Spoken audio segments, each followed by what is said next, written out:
financière et fiscale Coldefa. Ils sont 35 membres composés des forces de défense et de sécurité, des acteurs de la justice et de la société civile. Et les acteurs de la société civile se sont prononcés ce matin au micro de Boubacar Amadou suite à cette nomination. Suivez ce reportage.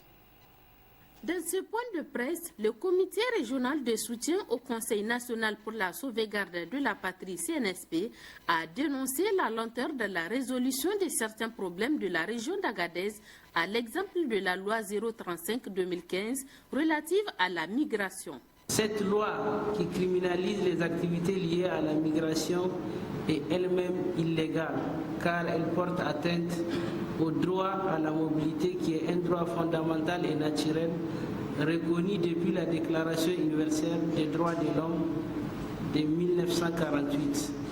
Le comité régional de soutien de la région d'Agadez a demandé au CNSP d'abroger cette loi dans le plus bref délai, mais aussi a exigé le départ des bases militaires étrangères installées au Niger, particulièrement dans la région d'Agadez.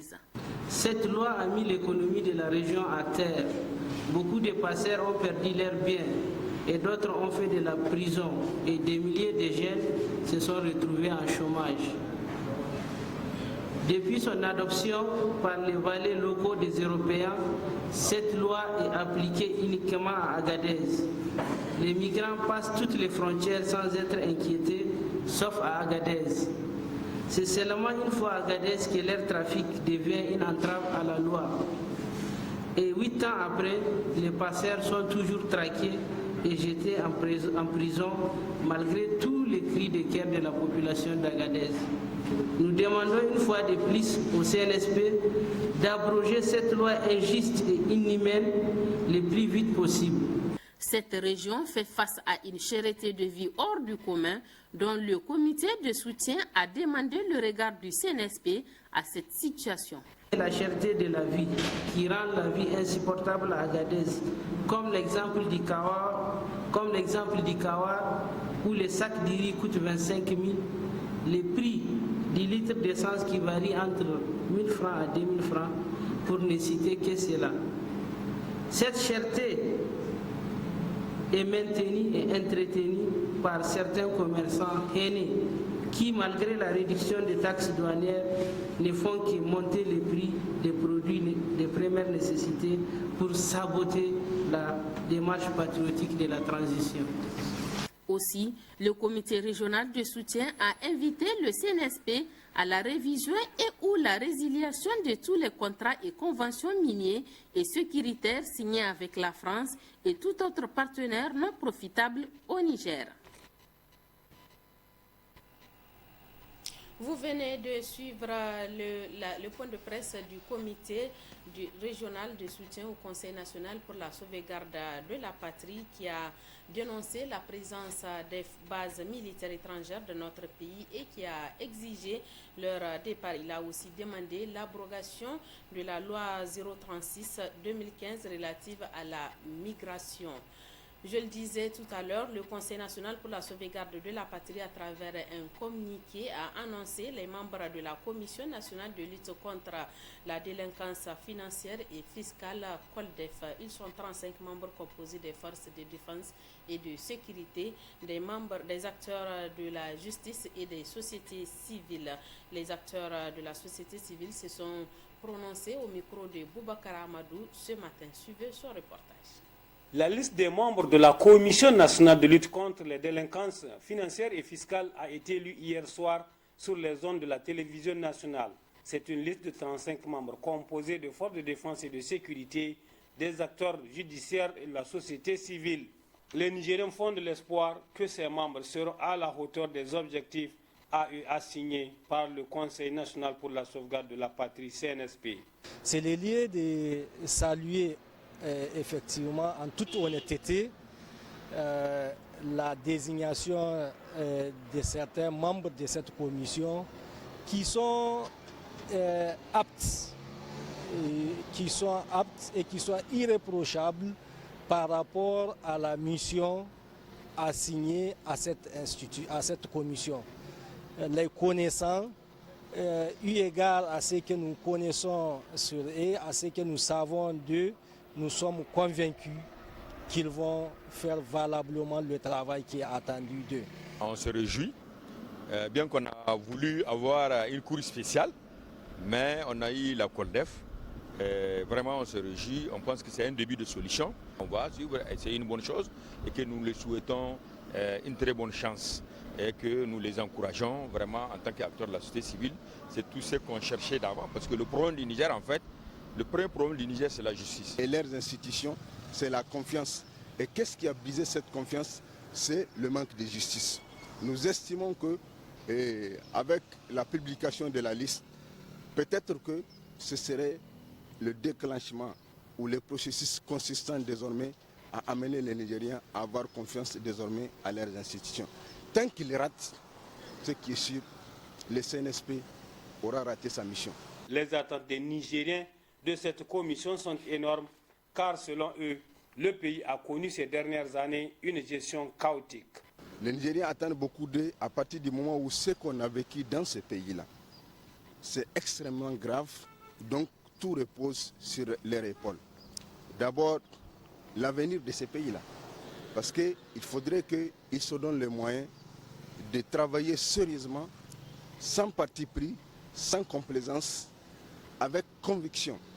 Et je pense que les personnes qui ont été désignées, il y a des personnes que je connais, il y a des personnes que je ne connais pas. Je ne suis pas à mesure pour l'instant de juger la compétence ou pas. La seule chose à dire, c'est de faire en sorte que les Nigériens ou le président du CNSP ou les membres du CNSP qui ont eu confiance en eux, qui ne puissent pas trahir la mission dans laquelle ils se sont inscrits, qui consiste à assainir. C'est une mission noble, c'est un travail très important qui est attendu de la Commission parce que tout le monde le sait. Dans ce pays, il y a eu beaucoup de situations de malversations, de détournements des deniers publics, des marchés, des passations des marchés mal faites, si vous voulez, des problèmes de fiscalité qui sont là, qui n'ont pas jusqu'à présent été élucidés. Et donc, quand vous regardez, au regard de tout ça là, on se rend compte qu'on est en droit de dire qu'effectivement, il y a beaucoup de choses qui sont attendues de cette commission-là et qui sont attendues des membres de cette commission. Ce que nous attendons de la COLDEF, c'est d'abord tous les pilleurs, tous ceux qui ont saigné les finances publiques, ceux qui ont volé l'État du Niger, doivent être rechercher, traquer, prendre ce qu'ils ont volé, ramener au Niger. Donc mettre le Niger dans ses droits, les Nigériens dans leurs droits. Voilà, c'est tout ce que nous voulions pour le moment, parce que nous avons, le Niger a un problème de finances, et nous sommes sous embargo. Donc, cette commission, conformément à son décret de création, a pour mission de lutter contre la corruption, l'impunité, le détournement de deniers publics et la mauvaise gouvernance. Après la commission crimes et abus mise en place au sortir de la conférence nationale souveraine de la Halcia créée par le régime de la Renaissance, c'est au tour du CNSP de mettre en place la COLDEF. Ces trois institutions avaient les mêmes missions, sauf que les deux précédentes n'ont pas donné effet escompté. Les Nigériens font de l'espoir de voir cette dernière donner des résultats à la hauteur des attentes. En lieu et place des produits phytosanitaires destinés aux producteurs des différentes régions du Niger, les barriques et bidons livrés contiennent de l'eau et de l'essence.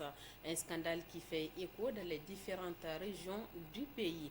Lors du Conseil des ministres du 3 novembre dernier, le gouvernement a instruit le ministre de la Justice pour saisir les autorités judiciaires au fin de poursuivre les auteurs, co-auteurs et complices de ces faits. Le commentaire est signé Aminata Yaya Maïga. Au moment où le Niger s'active pour assurer sa souveraineté alimentaire et contribuer dans la croissance économique du pays à travers l'agriculture, certains individus mal intentionnés tapis dans l'ombre s'adonnent à des tromperies et actes ignobles mettant à mal l'agriculture nigérienne. En effet, un scandale portant sur de faux produits phytosanitaires fait couler beaucoup d'encre et salive dans plusieurs régions du pays, à savoir Niamey, Zender, Maradi et Tawa. Une importante quantité de pesticides commandés par l'État destinés aux producteurs des différentes régions a été trafiquée. En lieu et place des pesticides, les barriques et bidons livrés sont remplis d'eau et d'essence. C'est déjà d'individus qui sont en train de détruire ce pays. Et à juste titre, quand on vous dit de fournir des produits phytosanitaires, vous vous mettez à mettre du carburant et d'autres produits, et même de l'eau, pour tromper les gens. Ça, c'est comportement qu'il faut en tout cas bannir et sanctionner avec la dernière énergie. Nous estimons que Dieu a fait en sorte qu'il n'y a pas eu de dégâts. Parce que vu la vigilance de certains qui ont lancé la commande, ont pu prendre des dispositions et refuser de récupérer, de prendre en compte ces produits livrés. D'autres, on les a livrés parce qu'ils ont fait confiance. Mais cela ne doit pas exclure le contrôle. Quand on fait confiance, on doit vraiment vérifier. Et Dieu a fait qu'on a pu détecter à temps pour éviter des dégâts et des crimes. Parce que celui qui met de l'essence à la place d'un produit sanitaire est prêt à faire du tout. À Maradi, sur les 8000 litres de pesticides livrés, 7000 litres sont frelatés à l'essence. À Tawa, le gouverneur de la région, aussitôt informé de la situation, s'est expressément rendu dans les magasins de stockage pour constater les faits. C'est une réalité parce qu'on a versé même les produits, vous avez vu, il n'y a que de l'essence dedans. En tout cas, même s'il y a un produit dedans, c'est peut-être une infime quantité donc, de produits qu'il y a dedans. Donc, ce qu'il y a à constater ici, c'est que ça, c'est une situation extrêmement grave. Elle est très grave pour la simple raison que les services compétents donc de la protection des végétaux ont même eu à faire le constat que ce produit-là n'est pas un produit de bonne qualité. Ils ont fait leur rapport, ils ont signalé, mais rien n'a été fait. Tout comme à Maradi, Tawa, Niamey, le même constat s'est avéré également à Zender lors de la visite du gouverneur dans les magasins de la dite région. D'après les sources, certains opérateurs économiques nationaux se sont vus exclus de l'octroi du marché pour refus de complicité de tromper le pays en livrant les produits non conformes. Un acte perpétré selon la source en complicité avec plusieurs autorités du régime déchu. Fort heureusement, après vérification des produits livrés par les techniciens, les faux pesticides n'ont pas été utilisés par les producteurs, ce qui aurait engendré de grands désastres. C'est vraiment la catastrophe, parce que c'est le seul mot qu'on peut qualifier. Parce que l'État est en train de faire des efforts pour accompagner les producteurs, mais malheureusement, il y a des gens qui sont tapis dans l'ombre, qui sont en train de saper donc, tout ce que l'État est en train de faire. On ne peut pas donner une commande. D'abord, ce qui est sûr, moi, c'est que celui qui a eu la commande là, ce n'est pas un professionnel. Il n'est pas du domaine. Donc, ce qui nous amène à dire qu'il faut avoir des gens qui sont dans le domaine. Il y a des gens qui sont certifiés, agréés par l'État, reconnus par l'État. Et la question des produits phytosanitaires, c'est une question extrêmement sensible. Parce que de un, à part même la mauvaise qualité, on peut avoir encore amené avec un taux de toxicité très élevé. Donc si ce n'est pas un professionnel, il va amener de n'importe quoi et c'est le cas qui s'est passé. Une situation que les producteurs qualifient d'acte criminel et exhortent les autorités à être très rigoureux dans le choix des fournisseurs qui se doivent d'être pointilleux quant à la qualité des produits à livrer, mais aussi appellent les autorités à sanctionner sévèrement les auteurs, co-auteurs et complices de ces actes. Le cycle ce matin à l'école des hautes études comptables et financières HECF. Parents d'élèves, jury, corps professoral et invités se sont mobilisés pour assister à la présentation du mémoire de fin de cycle pour l'obtention du diplôme de licence et master. Le point avec Mohamed Alpha. Ils sont au total 42 candidats en fin de cycle à l'école des hautes études comptables et financières HECF, ce samedi 4 novembre 2023, les candidats ont présenté leur mémoire sur différents thèmes d'actualité en présence d'un parterre d'invités venus pour la circonstance. Cet exercice s'est déroulé également devant des jurys doués à la matière. Le premier responsable de la dite école, Ali Issaka Ousmane, a invité les jurys, les étudiants et le corps professoral à faire preuve de maturité pour triompher les idéaux de l'école, surtout de donner un encadrement de qualité aux apprenants tout en soulignant toute l'importance et l'utilité des soutenances dans son établissement. Il y a 2 années de cela, HECF a mis à disposition de l'État des bourses pour accompagner les étudiants de la fonction publique. Et par la grâce de Dieu, aujourd'hui, ils sont devant un jury pour présenter un travail intellectuel et où le jury va apprécier le résultat du travail afin de leur attribuer un titre et un grade. Par la grâce de Dieu, vous avez assisté avec nous et vous avez constaté que les étudiants n'ont pas démérité de se défendre autant que soit peu. Et c'est le lieu pour moi de rendre un hommage mérité à l'ensemble du corps professoral et du corps administratif. Ces personnes, c'est grâce à elles que ce résultat a été possible. Toutes les conditions sont créées pour mettre l'accent à la performance des apprenants à travers la promptitude du corps professoral qui ne ménage aucun effort pour former des managers futurs pour le développement du pays. Ali Issaka Ousmane a demandé aux étudiants de s'armer de courage et de persévérance pour un bon usage des expériences acquises. Nos efforts en vue d'améliorer en permanence le processus de qualité de nos étudiants pour à la fin avoir des cadres compétents et qualifiés qui maîtrisent à la fois le savoir-être et le savoir-faire.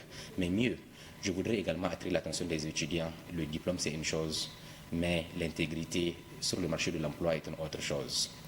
Quelle que soit la structure qui va les recruter, quel que soit l'intérêt qu'ils vont défendre, ils doivent d'abord défendre l'intérêt du Niger et l'intérêt du Niger doit primer au-dessus de tout autre intérêt. Nous avons effectué notre rentrée le 24 octobre pour les étudiants de la première année, de la deuxième année et sur la licence. Et les étudiants du master vont effectuer leur rentrée le 13 novembre, Inch'Allah. Toutefois, pour tous les niveaux, les inscriptions continuent au titre de l'année universitaire 2023-2024. Nous souhaitons une bonne rentrée à l'ensemble des scolaires nigériens et en particulier aux étudiants de HECF. En ce moment plein d'émotion devant l'assistance, Madame Haruna Ramatou Moussa a présenté le mémoire de fin de cycle pour l'obtention du diplôme de master option finance banque. Le thème est la responsabilité du comptable public dans la gestion du denier public. À l'issue de la délibération, elle a obtenu la note de 15 sur 20. À l'école des hautes études comptables et financières, l'excellence fait la différence. Côté sport, à présent, installation du comité régional d'organisation de la 44e édition du Sabre national à Agadez. Ce comité est appelé à jouer pleinement son rôle pour la bonne réussite de cet événement sportif national. Les temps forts de la cérémonie dans ce reportage signé Mohamed Alpha sur les images du bureau reportage de Bonferré de la région d'Agadez. Du 22 au 31 décembre prochain, la ville d'Agadez vibrera au rythme des festivités de la 44e édition du Sabre national.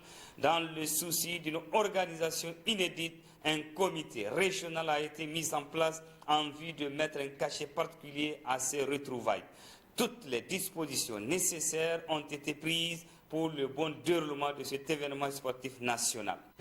C'est un honneur pour la commune urbaine d'Agadez d'abriter cette importante réunion d'installation du comité régional pour la 44e édition du Sabre national. Comme vous le savez, la commune urbaine d'Agadez, capitale régionale, capitale de l'Aïr, siège du sultanat Touareg de l'Aïr, ville près d'union entre l'Afrique subsaharienne et l'Afrique du Nord, ville historique, ville culturelle, doit montrer tous ces qualificatifs pour accueillir la 44e édition de ce sabre national. Placé sous le thème « La sauvegarde de la patrie », le sabre national est considéré comme un facteur d'unité, d'intégration et de rassemblement entre les Nigériens. Il constitue aussi un outil important de cohésion nationale indispensable au développement socio-économique et culturel du pays. Nous invitons, au nom du conseil municipal, l'ensemble de la population d'Agadez à se mobiliser pour réserver un accueil chaleureux et favoriser un agréable séjour à tous ceux qui vont faire les déplacements. Au nom du conseil municipal, au nom de la population, nous souhaitons la bienvenue et un agréable séjour pour ceux qui ont fait les déplacements pour cette importante réunion. Cette installation du comité régional de lutte traditionnelle va permettre d'assurer une organisation de référence dans la région d'Agadez pour cet événement socio, culturel et sportif d'envergure. Le vœu le plus absolu de la population de l'Aïr est une réussite historique de l'événement. De cette édition, merci de nous avoir suivis. Bonne suite de nos programmes sur Bonferré Télévision.